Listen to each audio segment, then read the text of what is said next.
And now, Mystery Theater.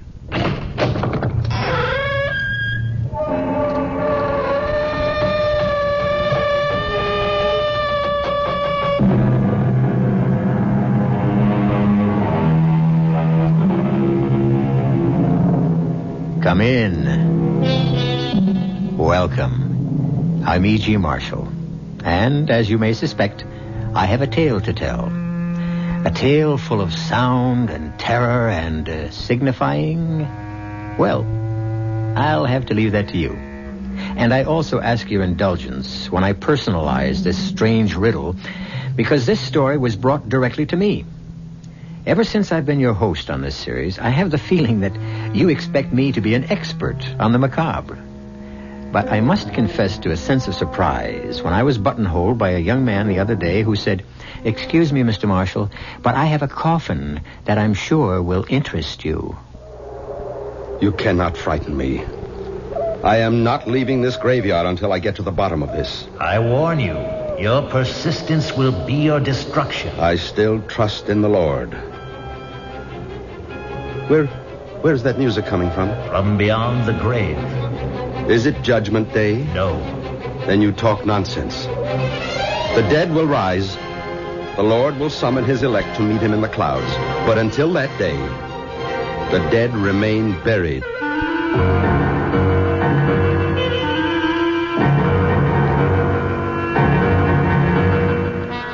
Our mystery drama, A Coffin for the Devil, was especially adapted for the Mystery Theater by Murray Burnett and stars Keir Dullea.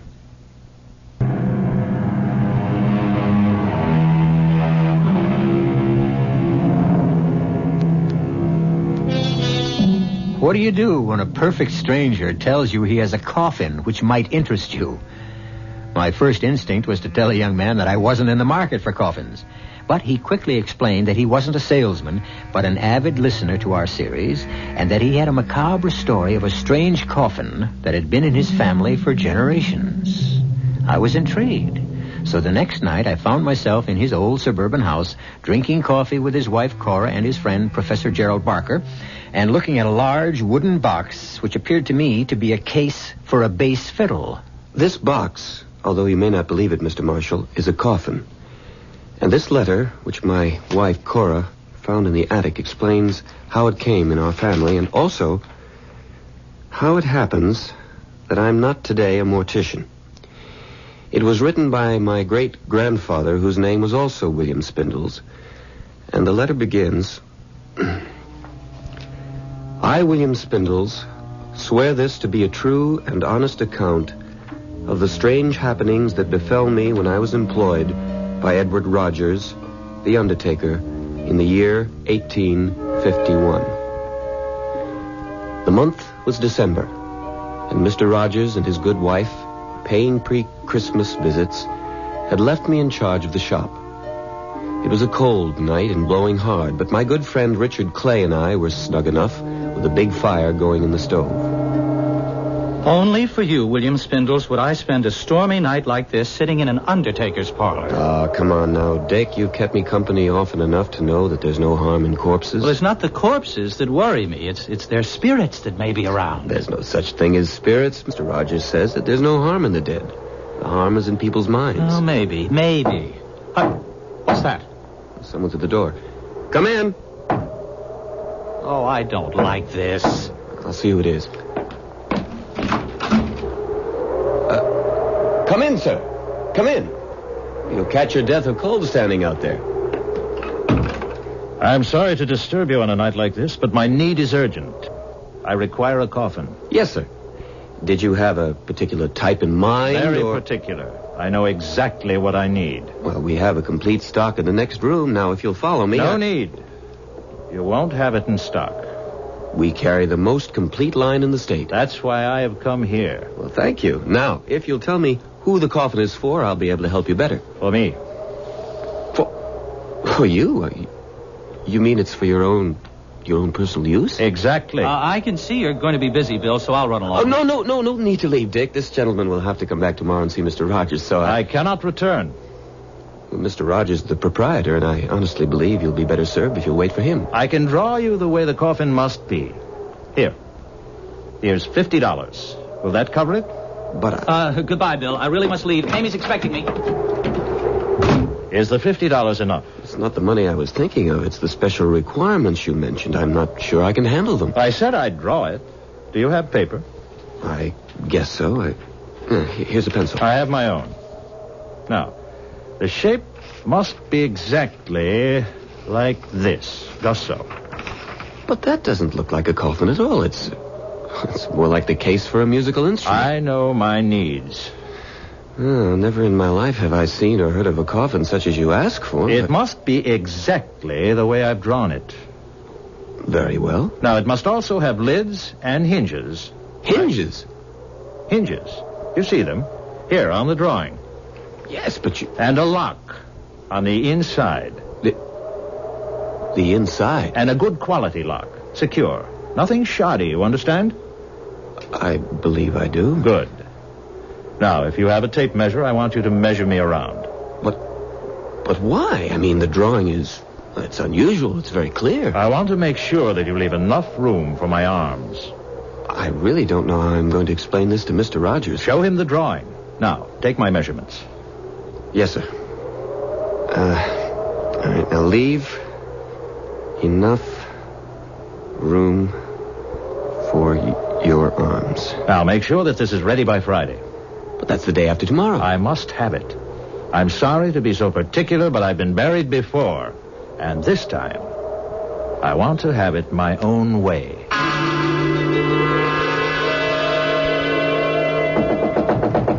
Bill! Bill! Are you in there? Just a minute. I'm opening the door. Lucy, what are you doing here? Are you all right? Is he still here? What are you talking about? Dick told me about that strange man who came here.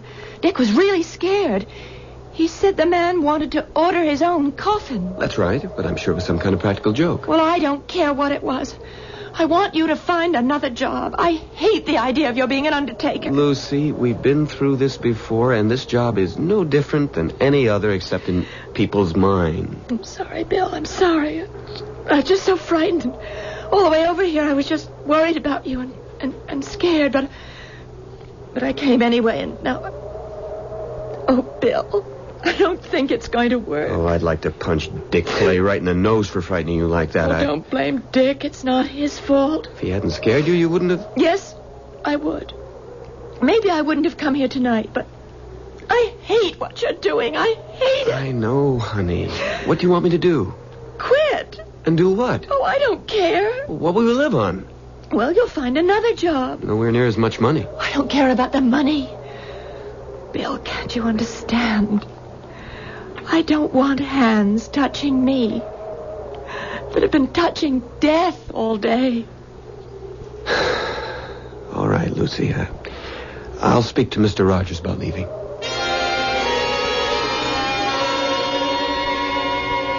Good morning, Bill. Good morning. Now, what's all this about some excitement you had here last night? Good morning, Mr. Rogers. I guess Dick Clay has been busy gossiping again. I don't know whether it came from Dick or not, but I heard it from the barber. Some ridiculous claptrap about a walking cadaver ordering its own coffin. Well, sir, what happened was unusual. How so?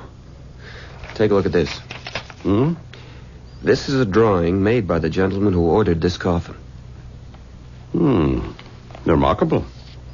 Looks something like a carrying case for the bass fiddle. Yes, sir, it looks that way to me also. It must be ready tomorrow evening. You're worried about something, aren't you, Bill? Yes, sir. Something to do with this special order? I suppose so, in a way. Mr. Rogers, I'm sorry to tell you that I'm going to have to leave here. What? You mean because of last night? Only partially. It's really because of Lucy. Oh, I suppose she's upset about the idea of marrying a mortician. More than upset. She practically gave me a choice. Either this job or her. I wouldn't worry about that if I were you, Bill. You're not me, and you're not engaged to Lucy. I'm sorry, Bill. It's just that I've been there before. I had the same problem with Mrs. Rogers before we got married. What did you do? Before I answer that, how do you feel about the business? I mean, would you stay on if Lucy would marry you? I think so. Bill, you know I have no son. No one to carry on. I've never said it, but I think you know how I feel about you and what hopes I have that you might be the one to carry on. Until today, I thought you felt the same way. I don't think I can change Lucy's mind. Of course you can't. But you just said that... You can't, but Mrs. Rogers can. Now ask Lucy to talk with her, woman to woman. That's your best bet. My wife knows all the problems, and she has all the answers. I never thought of that. All the same, I wish you'd been here last night. It was...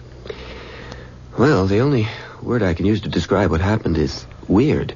Because he ordered a coffin for himself? That, plus the way he came in, and then the strange shape he insisted on. But most of all, because he appeared to be driven. Almost as if he were compelled to do what he was doing. What he felt or didn't feel isn't important, Bill. What matters is whether you've changed the way you think about death. I don't follow you. You have to see dying for what it is, Bill. Life's ultimate destination. It's nothing to be afraid of. It's just an inescapable fact. In the course of my life, I've met a lot of people, and I'm good at judging them. And up until now, I've thought of you as a no-nonsense, feet-on-the-ground, level-headed young man. But, sir, you didn't see this man. You didn't hear the terrible desperation he had in his voice. I've seen and heard almost everything since I started some 18 years ago. This poor fellow who ordered his coffin from you last night was obviously deranged. No question about it. Deranged. I hope you're right, sir. Of course I'm right. What other conclusion can there be? The one I can't get out of my head. He told me he'd been buried once before. And this time he means to have it his own way. Oh, very good. Very good indeed. You find that amusing? Now I understand everything. That coffin he ordered is nothing but a big fiddle case. A double bass box. And he must be a musician. They're the very devil for playing practical jokes. Don't you see? This is nothing but a practical joke. A joke on whom, sir? How should I know? Some fellow musician. I'm sorry, sir. I just can't believe that. Why not? Why wouldn't he have told me so? Why would he try to scare the daylights out of me and then pay $50? 50 whole dollars besides. Ah, well. I expect we'll have the answer to that tomorrow evening when he comes to get his coffin. That is, if he comes at all. Oh, he'll be here. I'm sure of that. I just pray that we won't be sorry when he comes.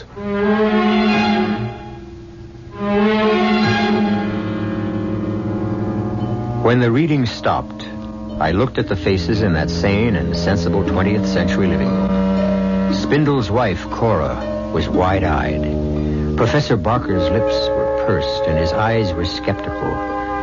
My eyes were drawn automatically to the subject of the letter, the large, strangely shaped coffin that stood in the corner of the living room, and I could understand the fear that had gripped that 19th century William Spindles. I'll be back shortly with Act 2.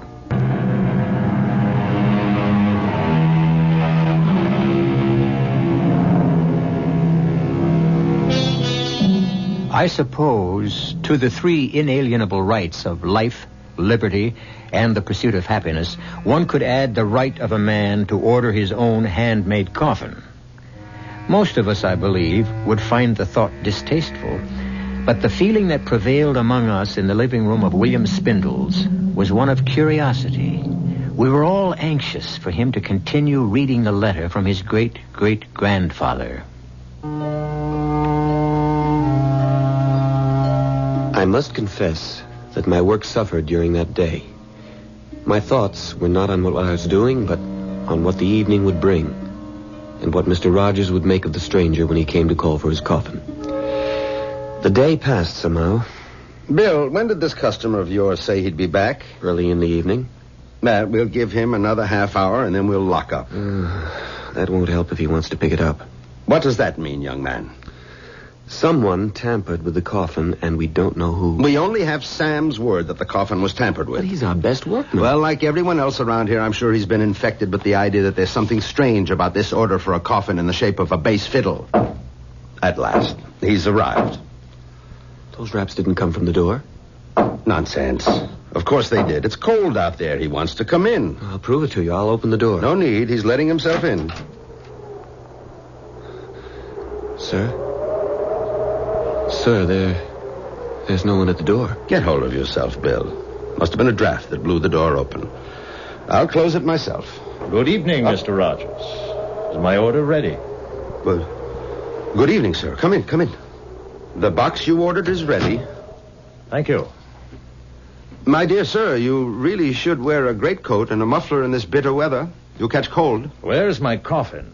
Ah, that's it, in the corner. Mm-hmm. Satisfactory? Very satisfactory. Is there a good, secure lock on the inside? You may open the lid and see for yourself. That way you can also test the hinges. The make of the lock is unknown to me. Is it a good one? We never have had a single complaint about any of our coffins. So I'd heard. Now then, where would you like it sent? I'll take it with me. My dear sir, it's much too heavy for one man to carry. I'll manage. Perhaps you have a horse and cart outside. We can help you get it on. That won't be necessary. May I have your name? My name is of no importance. Sir, I'm a reputable undertaker. I must keep my records in order. Any name you choose will do. Come now, sir. I see through your little joke, and I don't disapprove, but you must... Joke? Mr. Rogers, if there's any joke being played here, it's on me. So, I'll take my coffin and be on my way. But, sir, you can't just walk out of here with a... Thanks to you for your efforts, and I wish you gentlemen good night's sleep. Sir, come back. Let him go. For the love of heaven. Let him go, Mr. Rogers. He lifted that box as if it were as light as a feather. Get your coat. What for? To follow him, Bill. Couldn't you see the man is ill? We're the ones who are going to be ill if we follow him. Stop babbling and get into your coat. All right, I'll go with you. I don't want you following that spirit alone, but I tell you, he's not mortal. He is, and he's sick, mentally ill. Hurry. How far do we follow him? As far as he goes. No, sir, I won't, because I believe his destination is hell. There he goes. Around the corner, down Green Tree Lane. Oh, yeah, I see him. Where can he be heading? There are no houses after a block of Green Tree Lane. But there's the cemetery. Didn't I tell you he was deranged? The cemetery gate's locked. Locks never bothered spirits. Then he's no spirit. Didn't he ask for a lock on the coffin? Oh, let him go, Mr. Rogers, please. Hurry up before we lose him. Mr. Rogers, if we do catch up to him, what in heaven's name do you want of him? Find out who he is, where he lives, and get him safely home. Then I shall call a doctor to attend him. There he goes, heading directly for the cemetery gate. Confound it. What's happened to the moon? A cloud just passed in front of it. No matter. Even if we can't see him, we shall catch up when he finds the gate locked. Oh, here comes the moonlight, and here's the gate. Where did he go? Well, he must have gone in. Gate's locked. Well, I have my key. You don't intend to go in, do you? Of course. Come on. No, sir. There. Isn't that our man?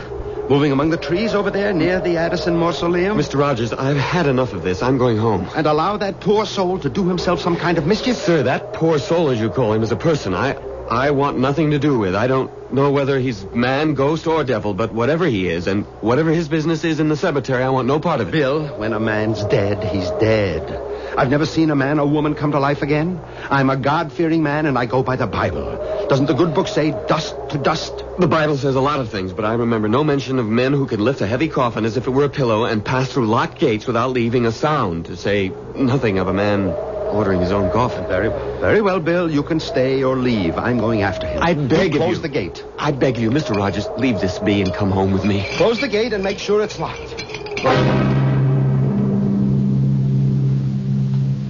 At this point, Bill Spindles stopped reading and put down the letter. My reaction was shared by his wife, Cora, who almost screamed at him. Don't tell me the letter stops there, and we're not going to find out what happened. The reason I stopped is because the story my great-grandfather was telling up to now was his. But it now changes. At this point, he is writing not what he saw, but what he heard, as he puts it in the letter. Perhaps I was a coward, but I allowed Mr. Rogers to go on into the graveyard alone while I hurried home. So I warn the reader of this letter. This portion of my tale is written here as it was told to me by Mr. Rogers. The moon again had gone behind the clouds when young Spindles went hurrying off. But I thought I saw some light in or around the big Addison tomb. I started that way, and then I heard what seemed to be the voice of the man I was following, but it seemed to come from far off. Too far. You have come too far. On a useless journey, Edward Rogers. Turn back before it's too late. Where are you, sir? Listen to me. Thrice they tried, and thrice they died. Where are you? What are you doing with your coffin? Leave here, Edward Rogers. Your business with the dead is finished. You don't belong here. And what do you do here? I keep an age-old bargain. With whom? You must leave here. This place is dangerous for you. But not for you? Leave before it's too late. The Lord will protect me. Now let me help you. Don't you understand? You're ill. You need help. So be it, Edward Rogers. You want to join in a dance of death. The consequences will be on your head. Here, I show myself to you. Here I am. See if you can catch me. It was then that I started after him. I could see him almost clearly. He seemed to be heading for the Addison tomb. He was carrying the coffin, and I was certain I could overtake him. But he kept dodging behind headstones. I turned and twisted after him. And then my foot caught. I lost my balance and fell, hitting my head against the tombstone. Dick, wake up. Wake up, man. Well, Bill, what do you want? Get dressed.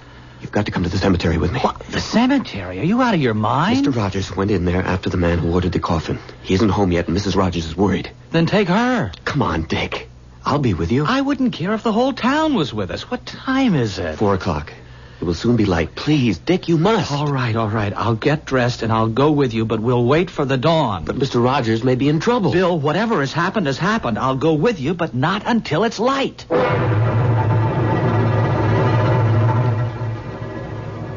Oh, my head. It hurts.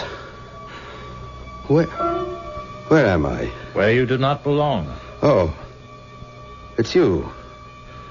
Where's your coffin? Where it belongs. Good. Come. I'll take you home. You need more help than I do. I'll be all right. I was fortunate. It was just a glancing blow. I'll take you to the gate. See that you get there safely. You've changed. Why are you now worried about me? I admire your courage. You were concerned about me. Now I return the favor. No. You tried to frighten me before. For your own good. You're still in danger. From whom? From the damned. Sir, I don't know who you are or where you're from, but I'll swear you're of this world. There are no such things as ghosts. I know that's what you believe. I wish with all my heart that you were right. What's that music? Do you hear it? I do. What is it? It doesn't belong here in a graveyard. You're wrong. It's the only place it can be heard, and not by everyone. Come, the gate is this way. No, I am not leaving until I get to the bottom of this. I warn you, your persistence will be your destruction. I still put my trust in the Lord. Where's that music coming from? From beyond the grave. Is it Judgment Day? No. Then you talk nonsense. The dead will rise. The Lord will summon his elect to meet him in the clouds.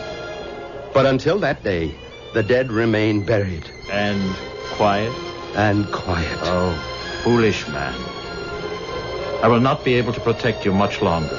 Go home now, while you can. I will, if you'll first allow me to take you to your home. Can't you understand? My home is here. Tommy Rot. I must go. I have work to do. You've been warned. My conscience is clear. As I turned my head to see where he went, I felt dizzy. The blow had evidently been more serious than I thought. When my head cleared, I could still hear the music, and I thought I saw a light. I walked toward the light. It seemed to come from the Addison tomb. As I approached, I could see that the door to the mausoleum was open. I was convinced that inside was the source of the music. It grew louder with every step I took. And then I found myself at the door to the tomb. And there, just inside, I saw the large coffin the stranger had ordered. The lid was wide open, but The moment I took one step inside, the lid slammed shut, and the music stopped. I thought the coffin had been empty, but I couldn't be sure. I walked over to it and bent down and listened. I heard the key turn in the lock, and I called out, "You mustn't lock yourself in. You mustn't. Please open the coffin." He wouldn't listen, so I determined to get the coffin open. When suddenly there was a flash of light and a loud explosion.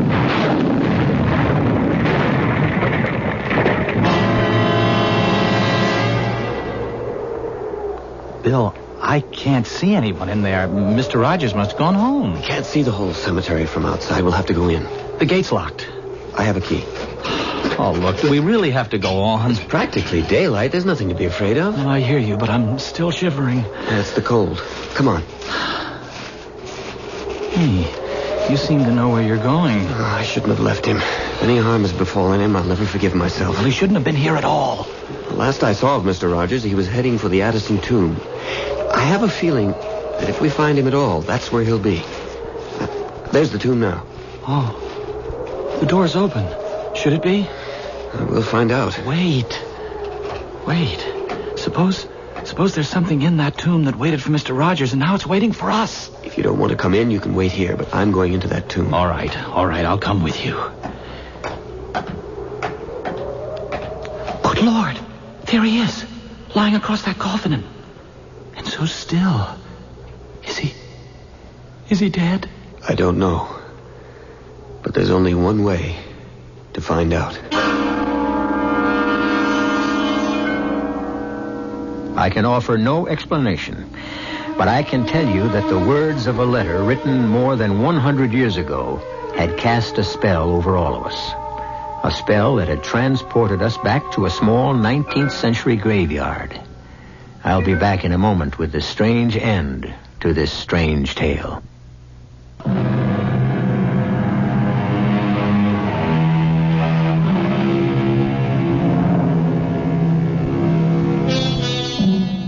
Like many time-worn sayings, the old adage, curiosity killed the cat, but satisfaction brought it back, still contains more than a few grains of truth. Certainly all of us sitting in the William Spindle's living room that night were anxiously waiting for him to resume reading the letter from his great-great-grandfather. But he further whetted our curiosity by prefacing his reading with this explanation. I think it's important to tell you that this next portion of the letter is an eyewitness account, not what was told to my ancestor, but what he experienced himself. So, if you're all ready, I'll continue. After Mr. Rogers told me what had happened to him that night in the cemetery, I was still undecided about leaving the undertaking business, although my dear Lucy was at me every day to give my notice. And then, one morning, Mr. Rogers called me to his office. Sit down, Bill. I think we should have a talk. Yes, Mr. Rogers? My wife tells me that Lucy hasn't been to see her. Have you spoken again to Lucy about discussing your future here with Emily? No, sir. You still believe that our strange customer was a ghost? Let's say I'm still undecided. What's that? Probably someone who wants to see me. Come in. Should I get the door? Don't bother. I'll go. Good morning, gentlemen. It's you. It is indeed I. And I'm not sure how long I'll be permitted to stay. Long enough, I hope, to give me an explanation of your actions the other night. That is why I'm here. Good. Perhaps you'll start by telling me... I come here, sir, at great personal risk. I ask you to believe me. I beg you to listen and keep an open mind. I believe I'm a fair man. Since you're a native of this town, you must know of the Addison family. Of course. Old Thaddeus Addison owned the leather and dye plant. He did. And do you remember a young man named Tom Addison, one of Thaddeus's 3 sons? I never knew the young rascal. Everyone heard about him, of course. He was a ne'er-do-well who finally ran away. That's what my father wanted everyone to believe. Hold on. Are you trying to tell me you're Tom Addison? My father wanted me to go into the factory. I couldn't abide the thought. In all modesty, I had a great talent for music, particularly the bass, a talent which my father felt was foolishness. All of our quarrels came because I wanted to practice my music, and my father thought it was a waste of time and money. Then you are young Addison. I am. And I am not. Not in the sense that you mean. I suppose you can explain that. The situation between my father and me became unbearable. He finally gave me an ultimatum. Either I'd go into the business, abandon my music, or he'd turn me out of the house. I really had no choice. I left. Mm-hmm. And what brought you back? The very same thing that took me away. Music. When my father disowned me, I wandered around the country trying to earn my living as a musician. It wasn't easy. One day, I found someone who valued my musicianship. I made a bargain with him. Who was he? He goes by many names. Take your choice. Satan, the devil, Beelzebub, or the Prince of Darkness. Rubbish. You believe in the Lord. Why do you find it so difficult to believe in the devil? I'm a God-fearing man. The devil has no power over me. Not unless you invade his realm, as you did the other night. All I did the other night was my duty, as an undertaker and as a man. How can I make you see the horrors that lie ahead of you if you will not listen? What will change your foolish obstinacy so that you can save yourself?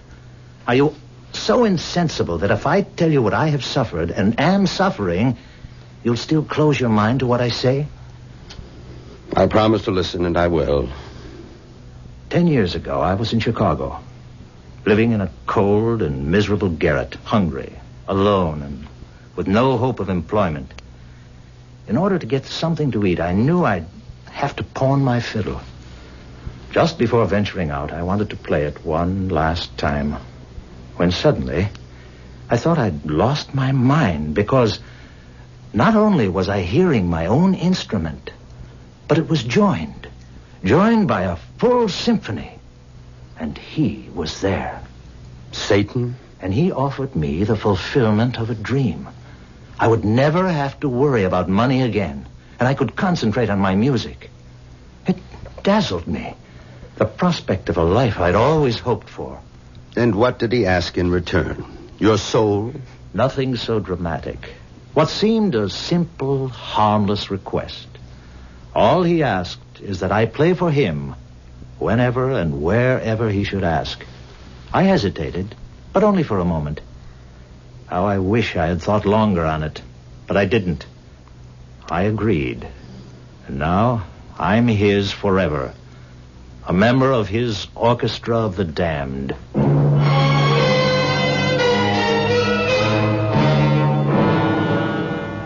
And the letter closes as follows. That was the day I left the undertaking establishment of Edward Rogers. I have no way of knowing whether Mr. Rogers believed the story told by the man who claimed to be Tom Addison. I never saw nor heard from the stranger again, nor do I know whether Mr. Rogers did. Signed, William Spindles. Now, what do you make of that? I'll take the ladies first. Cora, as my wife, what do you think? There's one thing I know, darling. I'm glad you're not an undertaker, because if you were, I wouldn't be your wife. Ah, you feel the same way as my ancestors, girl. Lucy. Emphatically. Jerry, you're the scientist here. Well, history isn't a science, thank heaven, but I do have some questions. First, how did the coffin come into your possession? Well, that's simple. When Mr. Rogers died at the ripe old age of 89, he left a sizable bequest in his will to my great-grandfather with the proviso that we keep the coffin as a memento. But why would he do that? Now, that, Cora, is an excellent question. If he insisted that the coffin remain in your family as part of his bequest, I think he must have had a reason. In other words, you don't believe that the stranger was a ghost? Let's say I'm dead set against the idea of ghosts playing symphonic music in a graveyard at night. Well, I believe he was the ghost of Tom Addison. Well, how do you explain Rogers leaving the coffin to the Spindles family? Simple. Rogers was probably hurt by Bill's refusal to stay in the business, and he wanted the coffin to remind him. Sorry, darling, that won't work. If he was hurt, why also leave my ancestor a bundle? And believe me, it was a considerable sum. Well, then why did he, Bill? I'm stumped. It's too much for me. I still don't believe in ghosts, and I think I can prove to you that this man who ordered the coffin was flesh and blood. How? Well, I'm going to have to do a little research. When did you say all these things happened? The date, I mean. December 1851, why? Well, give me 2 days, and I'll let you know.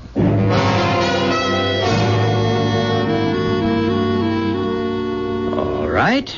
I have solved the mystery of our peculiarly shaped coffin. Good. How? I kept asking myself, why did this man go to all the trouble of ordering a coffin, which, to say the least, was strange, and also behave as if he wanted everyone to believe he was a ghost? But have you forgotten Mr. Rogers' belief that he was crazy?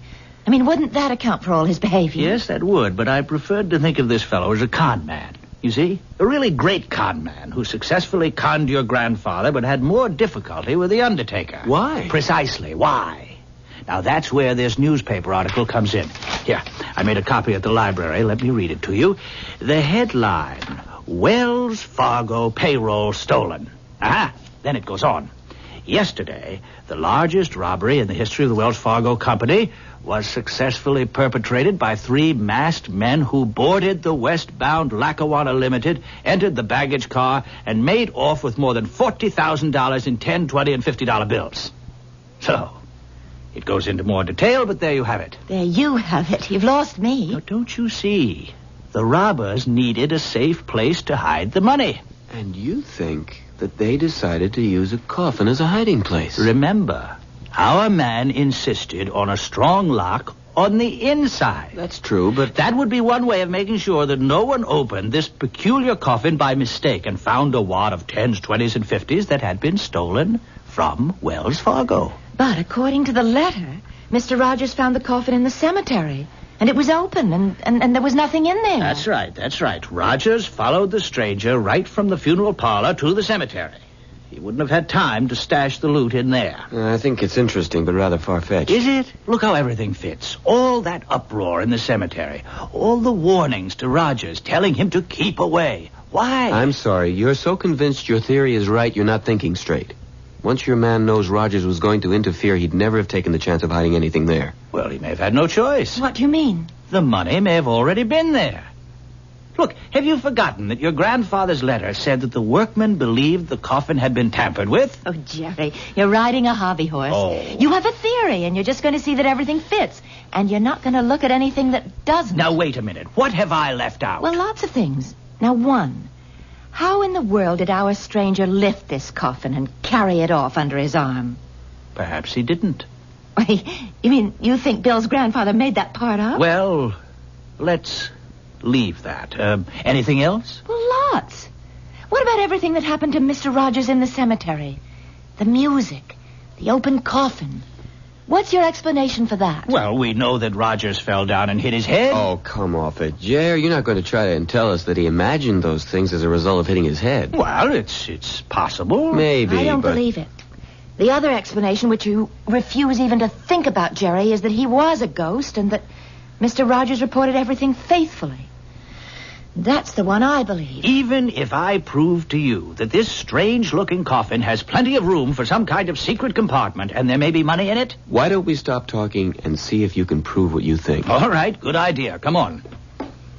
How do we go about finding a secret compartment? Well, we'll try tapping and listen for a hollow sound. Okay. Who wants to do the tapping? Me, let me. All right, go right ahead. It all sounds the same. You're too impatient. If there's a secret compartment, he'd make it hard to find. All right. Dear. It's a great theory, Jer. I'm afraid it's just a theory. Why don't you try down at the bottom where it's widest? Okay. There! Right there. Doesn't that sound different? I think so. Go back there again, Cora. That's it. Let's turn it upside down. Here. You have to let us do that, Cora. That's got it now.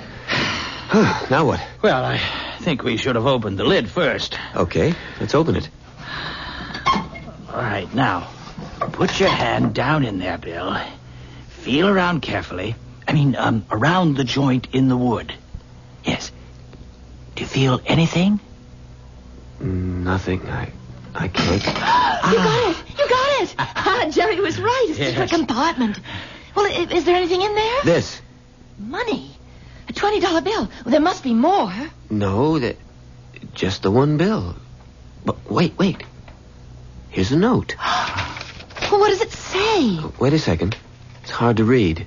Dear Bill, or descendants of William Spindles, you having found this secret hiding place should know by now that I was right when I insisted that there were no such things as ghosts. I was also right when I told you, Bill, that there was a fortune to be made in the undertaking business, as is proven by my bequest. God bless you and your family. Signed, Edward Rogers.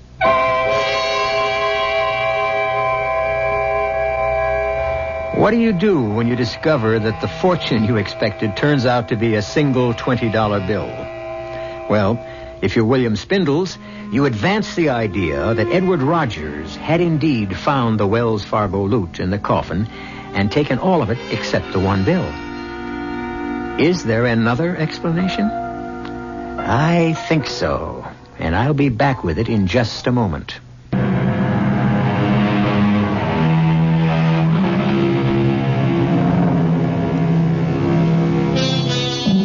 For what it is worth, I present you with this thought. There never was any Wells Fargo money in the coffin to begin with.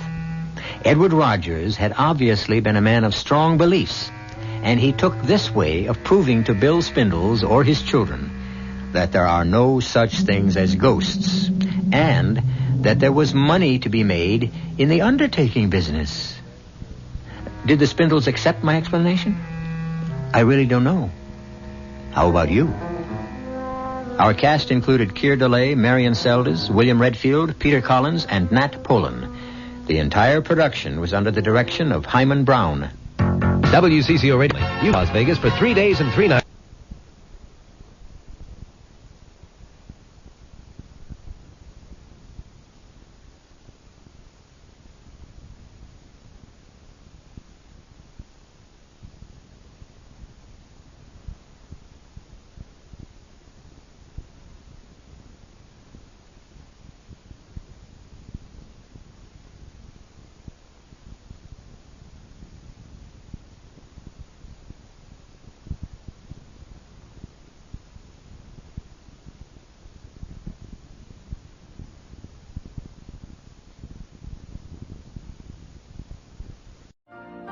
You've been listening to the OTR Gold Network.